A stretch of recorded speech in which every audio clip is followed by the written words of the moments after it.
What is up, guys? Thanks for tuning in with BuiltJ once again. Here today we're going to be installing these polyurethane mounts. They are no brand, they're not Hashport, but they still work pretty good, and we're about to install them today on this D16y7, and it works the same for any B series, so a GSR, B16, or even a LS.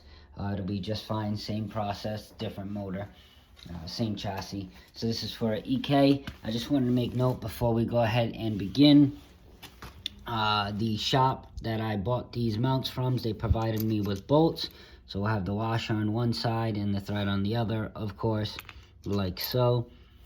So they provided me with 4. I think they may have mistaken the size for my Tbracket mount, which is this one here.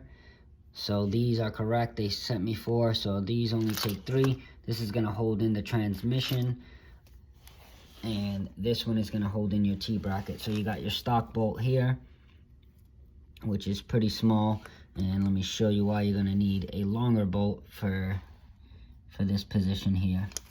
So see how thick that is compared to that one. You can see the thickness. So you're going to need a longer bolt for this one. So you can use the 2 stock bolts that you have.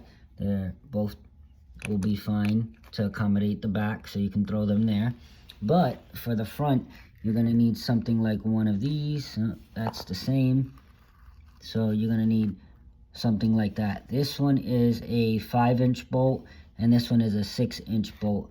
This one here, that is 4 inches, but you can see the thread is cut short, so it's really a 3-inch threaded bolt.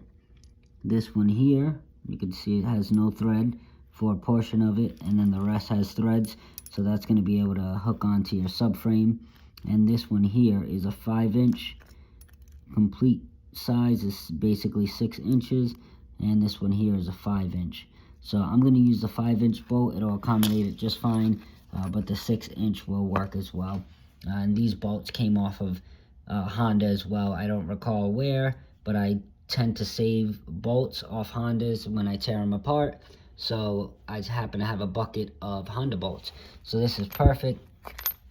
As you can see, let's look here. You can see you got plenty of thread down there once it goes through the mount. And over here it's the same on the back, so you don't need to use aftermarket ones or a different bolt. But you can see here, this would be an OEM bolt, so you're just threading on. So you might even strip the threads on your subframe, or you might knock loose the mount where this is bolted to. So like I said, grab a longer bolt, at least 5 to 6 inches, and you should be good to go. So we'll get started and we'll slap these in. Alright guys, so first we're going to install the Tbracket mount, which sits right here. Let me not even begin to tell you how difficult it is to remove this mount when the motor is in. So if you're doing it that way, good luck. You're going to need to remove the T-bracket and get behind that manifold somehow.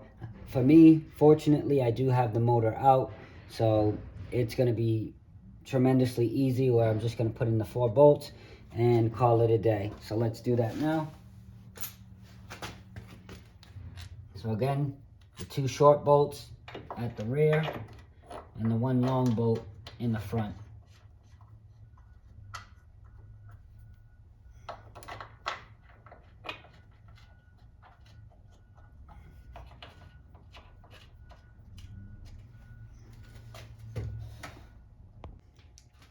Alright guys, so next you're gonna need to install 3 bolts.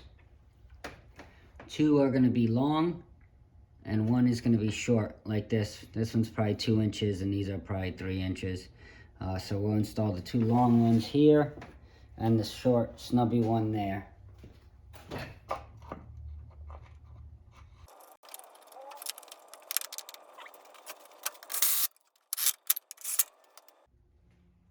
Now if you have trouble getting the motor mount in this position, it might be slightly off.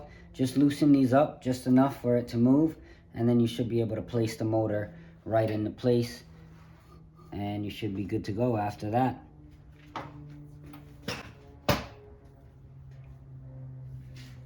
So you guys are probably wondering about the transmission mount that goes there. So again, these are the bolts we're going to be using. So we'll place it like so and then install it. But we're going to be dropping the motor in. So before you install this mount, you're going to want to drop the motor first. So you're going to drop the motor in. You're going to line the T-bracket to the T-bracket mount, and then you're going to want to line up the driver's side to the bracket on the driver's side.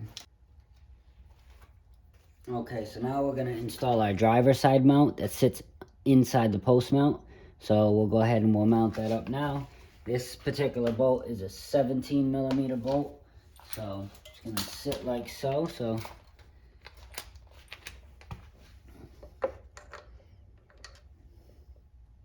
that aside.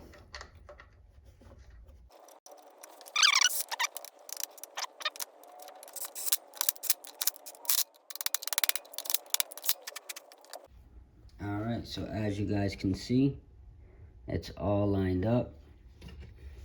So if you do have any issues with it not being dead center, again, when this is lined up with the bracket inside the chassis, you can just loosen these up.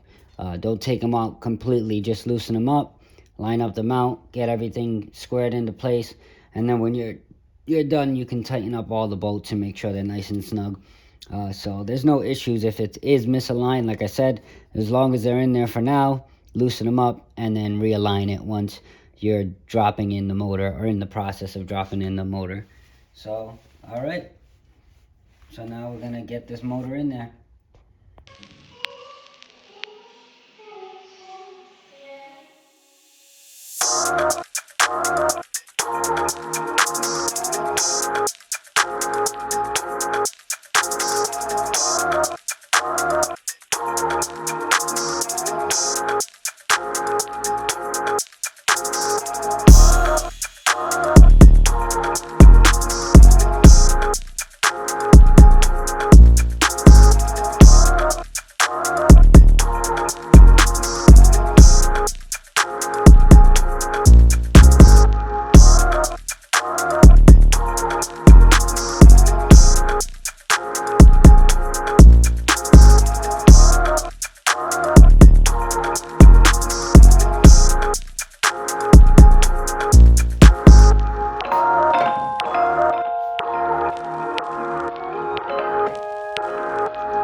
Okay guys, so we are all ready to go.